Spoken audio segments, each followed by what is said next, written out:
So at that time, doon na nag-first na meron silang pinadala sa akin na draft na affidavit. Nung time na yun, na-shock ako sa affidavit kasi una-una, yung may relasyon daw yung yung si City Councilor at saka si PR Arday. And then ang worst is nakita ko na mayroong drugs na ini-involve nila si Presidente Duterte. So nagtanong ako, bakit may drugs? Kasi nga daw, hindi na daw maniniwala ang tao sa EJK. So dapat yung drugs naman. Ay, blood na naman itong si Mangga. Umusta ako kay lahat dyan mga kababayan. Welcome back sa PH Update. Muli tayo nagbabalik sa panibagong reaction video. Ayun na nga. Dito sa video na to, napanood natin to kay Boss Jojo, Boss Jojo de Guzman. Meron ho siyang video na kung saan riniakan niya ho itong ali na to, na kung saan nung panahon nitong si dating Pangulong Rodrigo Duterte na isa daw ho siya sa mga di umanong gustong papirmahan, bayaran para siraan ng war on drugs ito si dating Pangulong Rodrigo Duterte. Pero bago yan mga kababayan, isang like at isang subscribe. Masaya na ho tayo dyan sa mga gusto sumali sa ating community. Yung join button, nandyan lang ho sa baba. Ayun na nga. PTP Laban Street, PTP Laban Street, PTP Laban Street, PTP Laban. Tondo, Pato, Bongo, Hinlo, Mata, Matuleta, Lambino, Rodriguez, Salvador, Kibuloy sa Senado.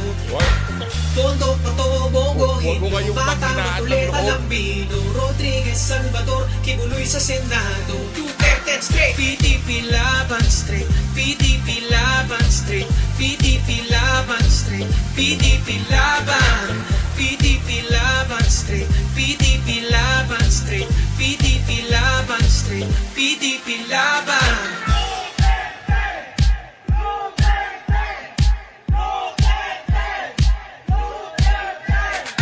Ayun, mga kababayan, wag lang ho tayong maging botante, maging tunay ho tayong taga-suporta ng mga kandidato nitong si dating Pangulong Rodrigo Duterte. Ayun na nga mga kababayan, para sa mga talyanista at mga loyalista nga, yung mga loyalista nga, mga talyanista at mga ensaymada vlogger, bago nyo yabangan ng mga taga-suporta nitong si dating Pangulong Rodrigo Duterte, siguraduhin nyo ho muna, siguraduhin nyo ho muna na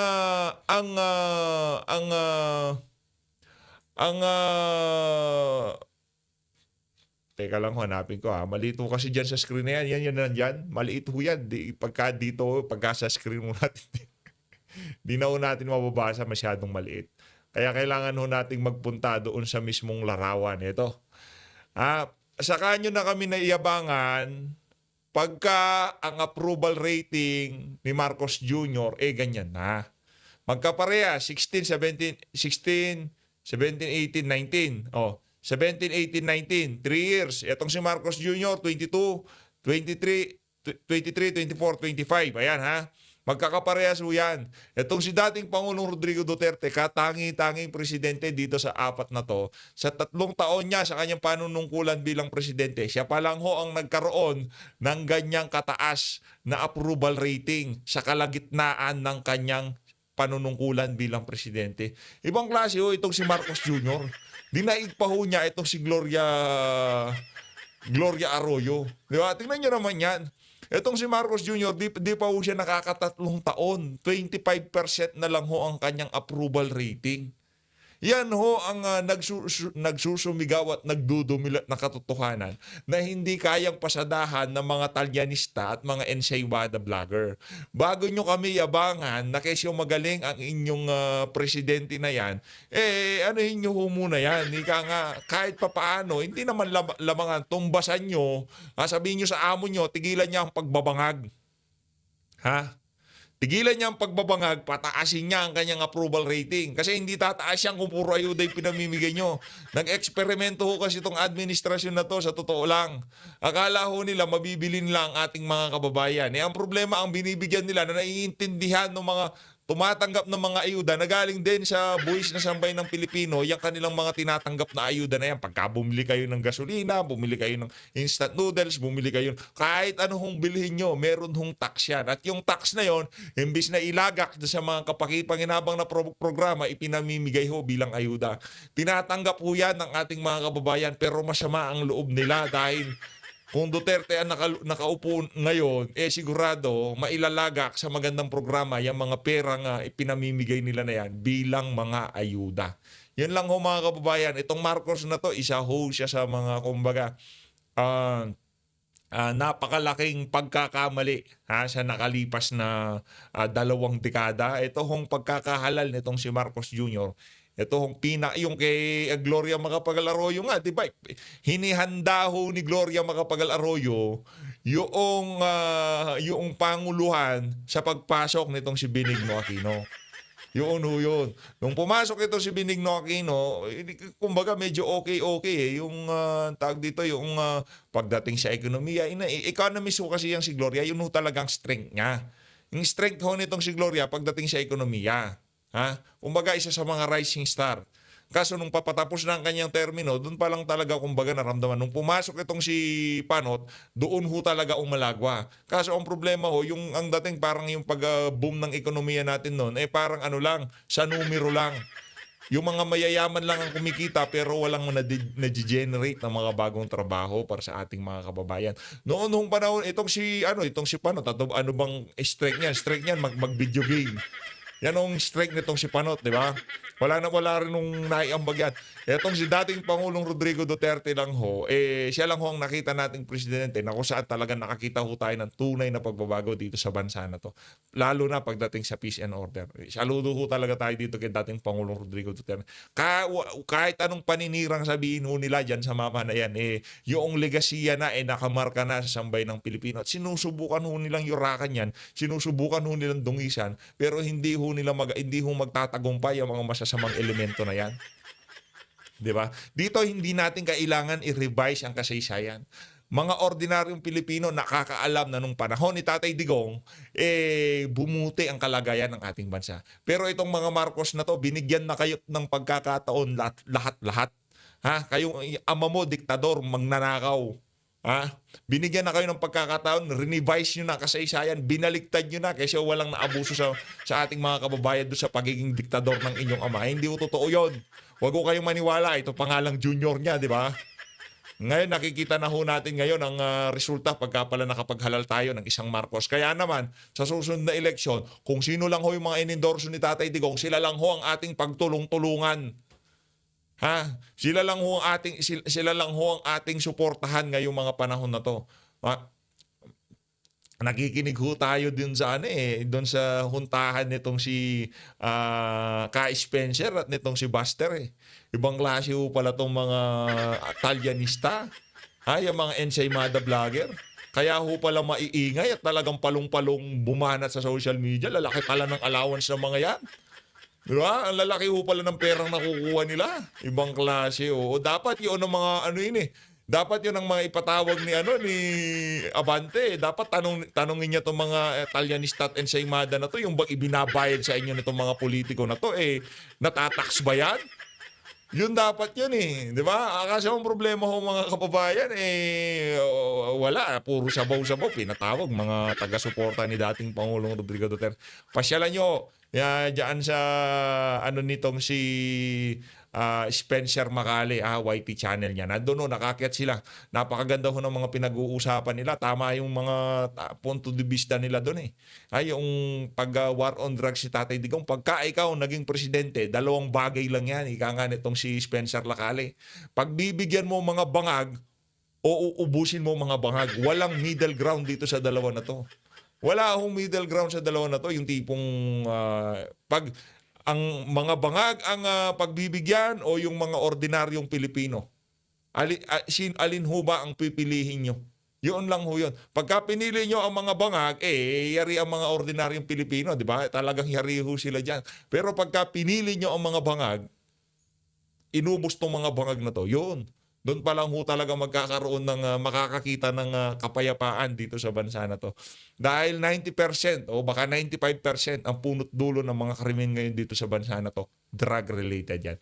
Dito tayo, lipat ho tayo, napababad tayo sa ito kasi mga Talyanista at Ensaymada na to. Eto ho, dito tayo kay Larry Gadon. Kanina nag-aalburuto siya, no? Nanghahamon-hamon siya eh. Hinahamon niya. Yung video na yun, disclaimer ha, September 27, 2021 ho yun. Hinahamon niya doon itong si Mayor Isko. Ito. Pero ito ho, meron na naman ho siyang hamon. Mahilig manghamon yan.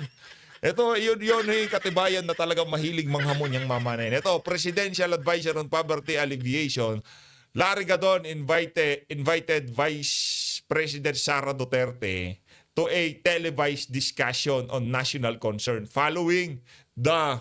Teka lang, hanapin natin yung buo. Putol eh. Putol eh. Ikaw talaga, Larry Gadon ha. Eto ho. Release of the itim video claiming that the country is in a dire situation. Anak ng toko. Mahilig manghamon eh, no? Bago ka bumanat ng ganyan, Larry Gadon, mag-senador ho muna kayo. O di naman ho kayo, wala ko kayo sa level ni VP Sara, di niya kita, di siya pinansin. Tayo, papansinin natin yan kasi babalagbagin mo talaga natin yung mama na yan. Dahil mantakin mo, nakita mo yung approval at trust rating na itong si VP Sara. Ito, ganito na lang. Hamunin mo si BP pagka yung amo mong si Bangag naabutan na niya pagdating sa approval at trust rating etong si Vice President Sara Duterte. Ang angas mo maghamon-hamon. Nakala mo naman talaga may ibubuga. Isa ka sa mga support na taga-suporta nitong si Marcos Jr. Wala naman ho talagang... Kasi kung magaling ka, Larry Gadon, ito ganito na lang. Ang kalibel mo talaga si Claire Castro. Kayo magkakalibel, Claire Castro, Larry Gadon, mga Talyanista at Ensaymada, nasa baba lahat yan. Ganito na lang. Alam mo kung ako sa'yo, sasamahan loob ko. Di ba sa katagal na panahon, naging bulag na tagasunod ka ng mga Marcos na yan, matakin mo yun, magmi-midterm election, di ka man lamang kinonsidera bilang isang kandidato ng pagkasenador.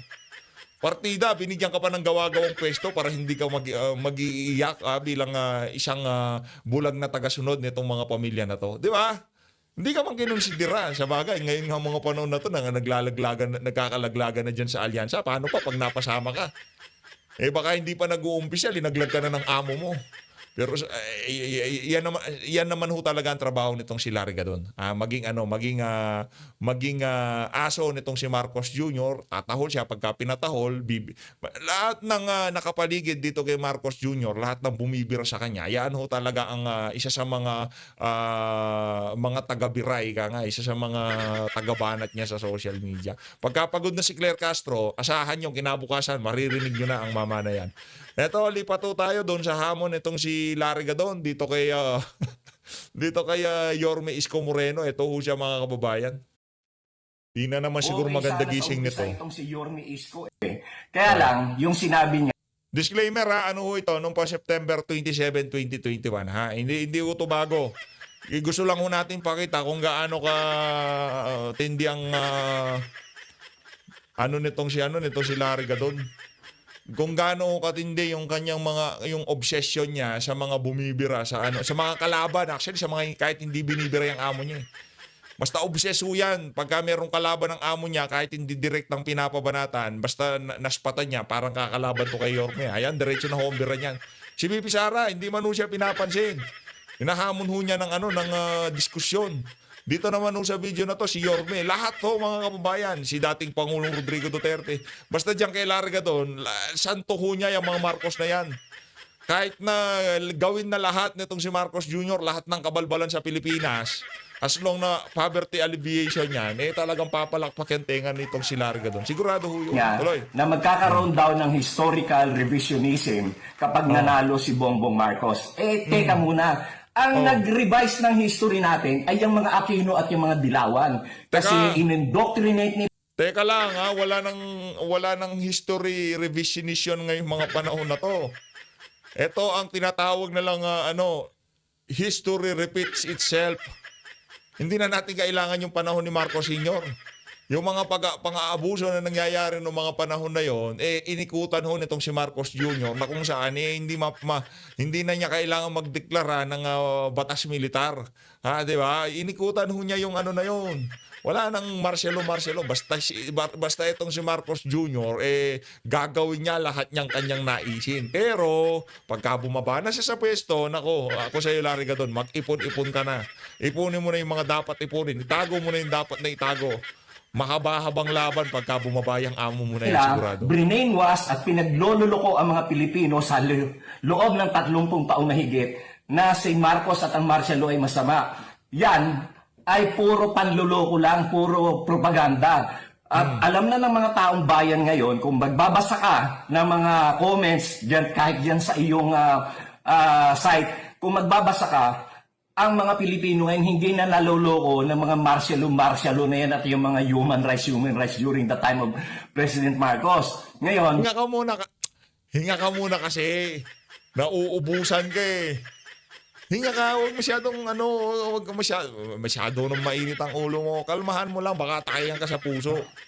ikaw, Yorme, magkampanya ka kung ano yung kaya mong gawin. Huwag yung maninira ka, no? Tingnan ko nga ako ng utak mo. Ampaw ka lang naman eh. Hinahamon kita ng debate on all issues, no? Economics, governance, Pambihira talaga to. Yan ho talaga trip niya. Nakita nyo na. Nakita nyo na ho ang pattern nitong si Larry Gadon. Lahat ho ng posibleng makalaban ng kanyang amo, bumibira sa kanyang amo, mga hamon ho ng debate yan o diskusyon sa television o kung saan pa man. Na kung saan talagang mapagtatanggol niya ang kanyang Diyos na si Marcos Jr. O pagka nawala si Marcos Jr., sinong susunod ng magiging amo? Si Sandro Marcos naman. Di ba? Kung sinong susunod ng magiging Diyos pagka nagurgur na yan si Marcos Jr. Matatanda na ho yung mga yan.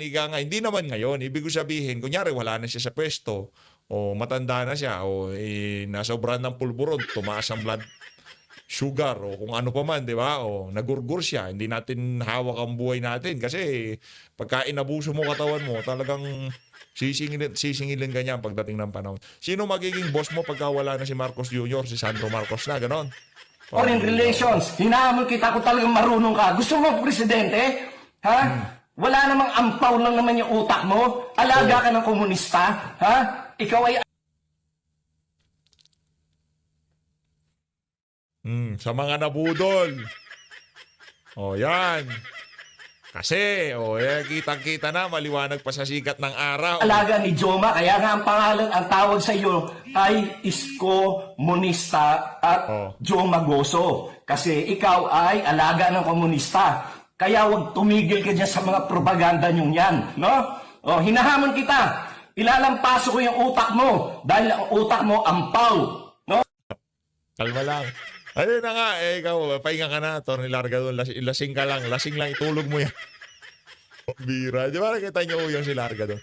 Yan ho ang, yan ho ang trip niya pagka medyo meron nakaharang sa line of sight ng kanyang amo, siya ho talagang pinakamalupit na attack dog. Ito magre-react lang ho tayo dito. Ito yung naging press con noong nagdang administrasyon na kung saan etong si actual video ng meeting ng kampo ni Trillanes at Guillermina Barrido.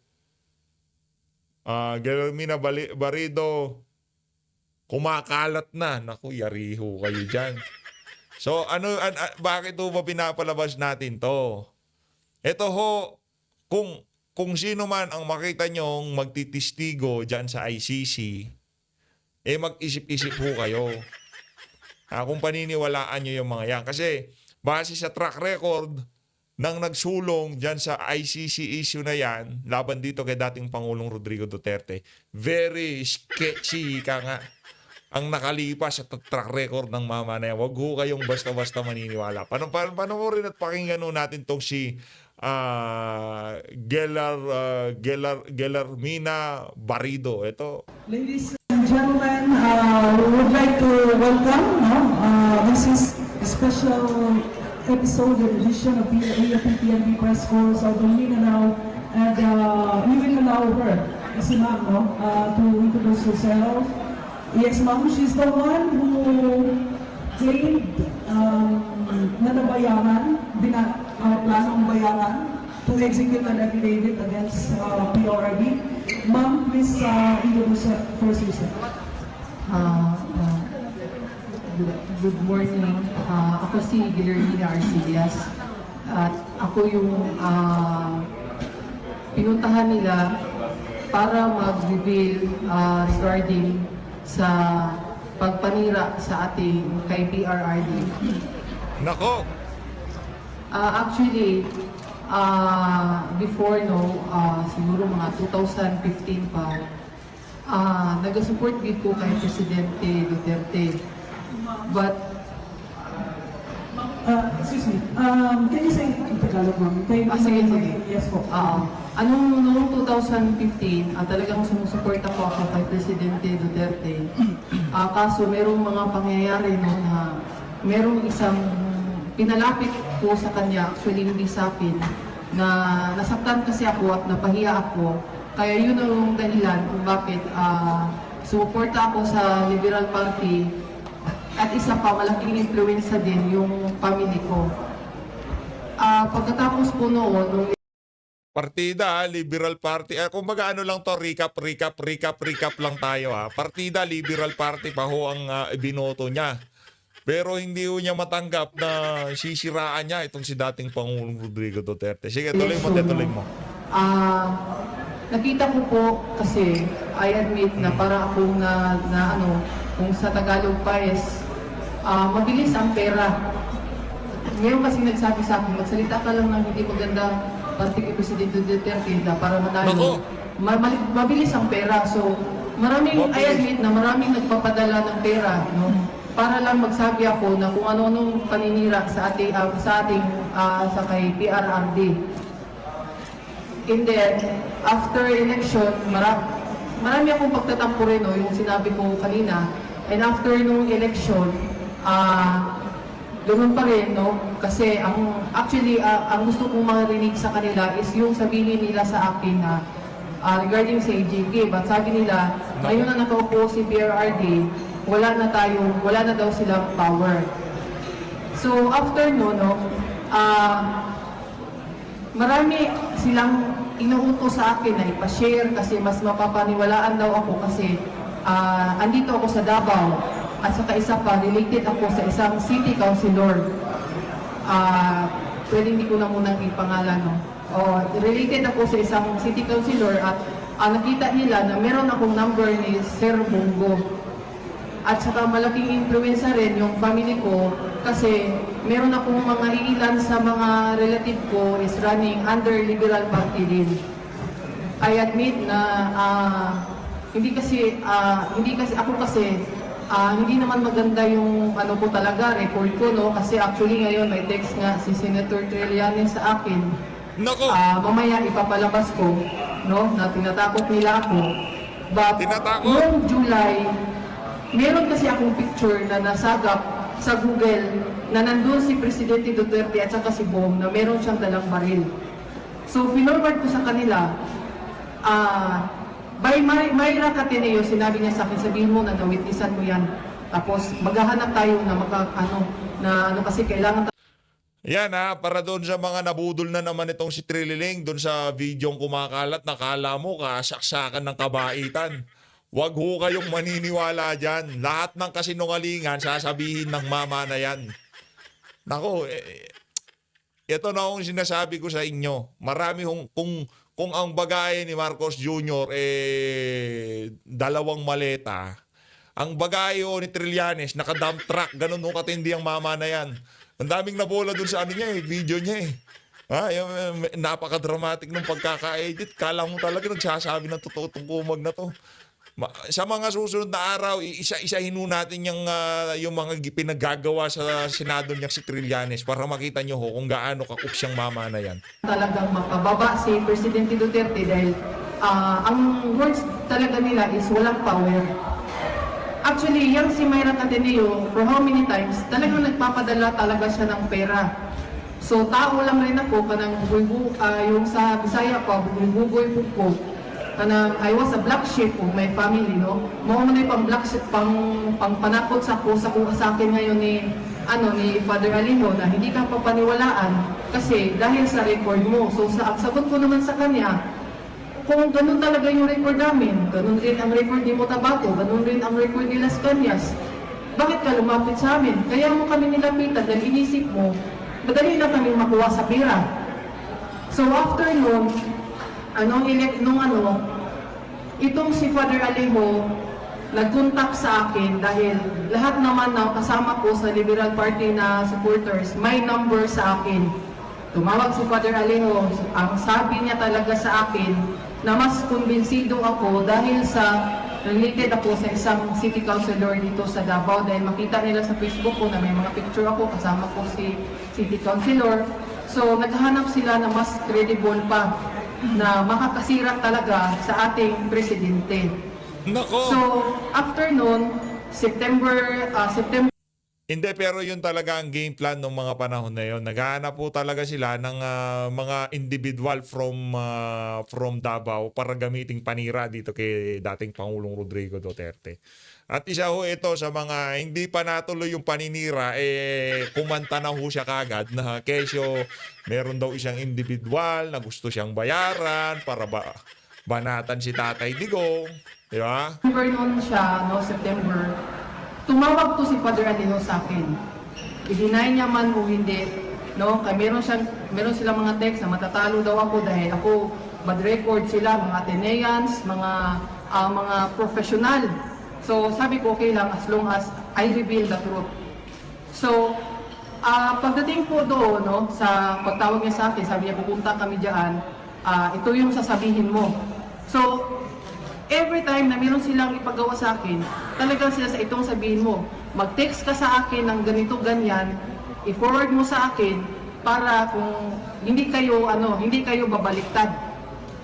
So pagkatapos noon sa aming usapan, nila Father Alejo, na-meet ko ito si Father Alejo, si Attorney Sabio, si Nako! Junel, sila po ang nakipag-usap sa akin regarding Sino ba si Junel na yan? Yung taga-Subo na Saba? Marami ko kasi Junel sikat yung pangalan na Junel na yan. Marami Junel na mag-witness ako sa ating presidente. Openly, sinabi nila sa akin na bulag na daw ang tao, hindi na masira si Presidente Duterte sa IGK. So ang inisip nila is ang illegal drugs naman daw po. So nung time na yun, na-curious ako kasi inaamin ko, hindi ko naman sinabing magandang record ko. Talagang after noon talaga, binabaan ako ni Father Alejo na may sobre na 20,000 doon sa upuan ko. So, ako naman, nadala naman ako kasi medyo notorious din. So, sinakyan ko na lang rin kasi kada salita, pera, tapos minsan nilalagay pa sa yung mga tissue kung saan kami kumakain. So, Matindi, noong September, tapos October, pagka November, bumalik pa rin si Father Alejo sa amin, sa bahay namin. Binigyan na naman ako ng pera. Noong November kasi, ganito po yung nangyari doon. Ang gusto mangyari ni Senator Trillanes, tatawag ako sa kanya, ito ang sasabihin mo, i-record ko sa CP. Yun din ang ginagawa niya kay Motabato at sa kay Trillanes para daw walang ligtas. So, Nako! Matindi para talagang walang ligtas. Naku, yari tayo dito, madam. every time na tatawag ako sa ito ang sasabihin mo, ganito, ganyan, ganyan, tatawag ako ulit. So nire-record nila sa audio kung ano yung pinagsasabi namin. Kaya para matakot kami na bumaliktad daw. So at that time, doon na nag-first na meron silang pinadala sa akin na draft na affidavit. Nung time na yun, na-shock ako sa affidavit kasi una-una, yung may relasyon daw yung yung si City Councilor at saka CPRR dahil.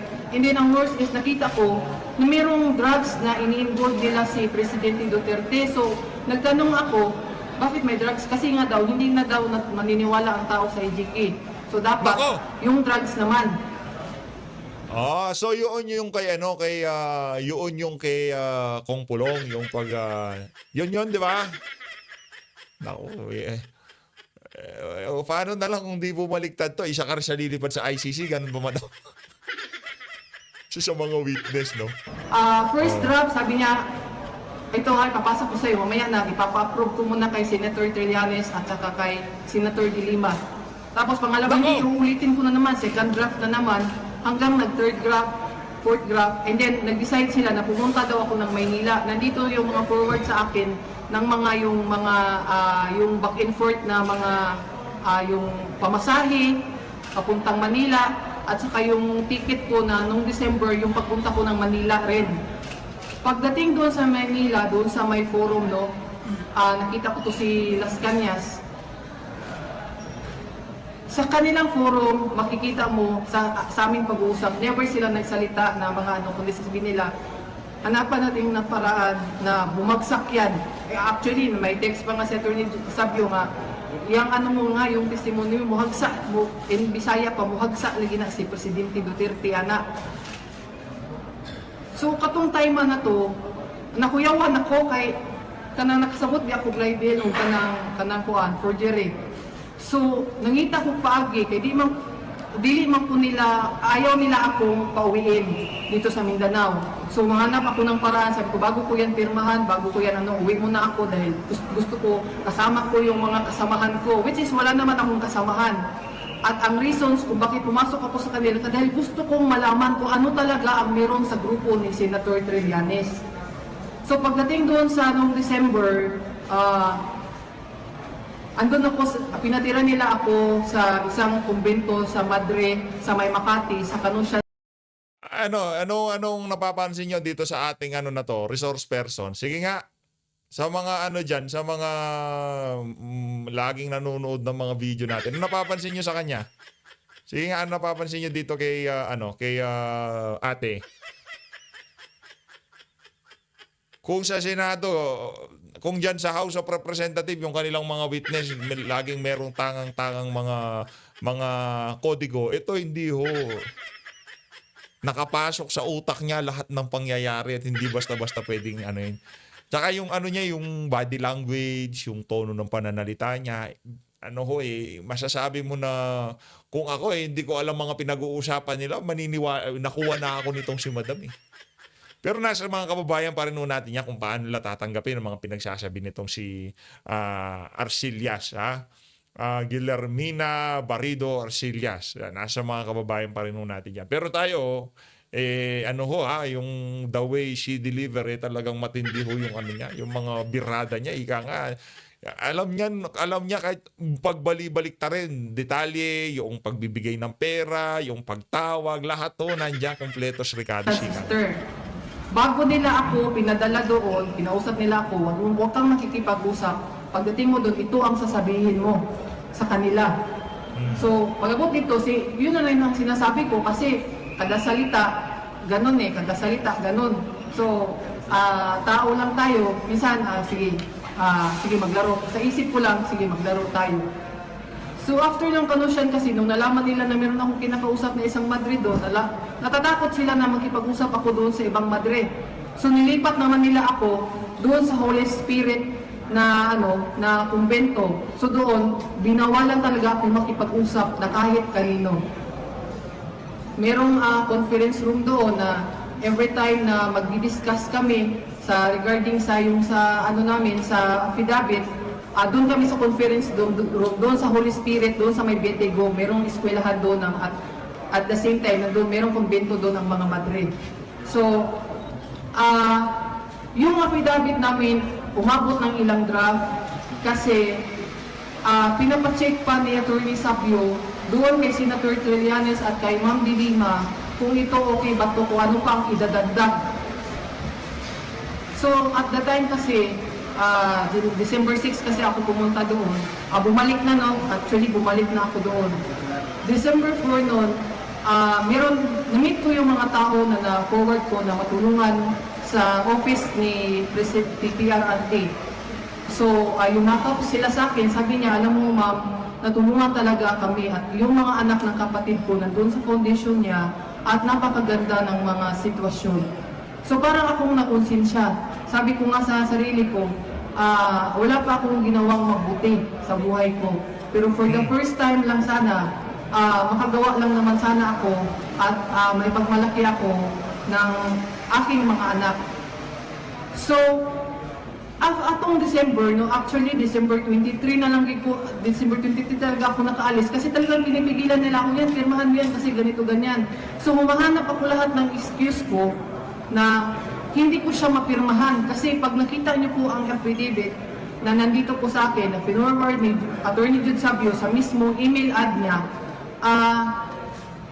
ang daming kasinungalingan at saka masyado na rin nakakatakot.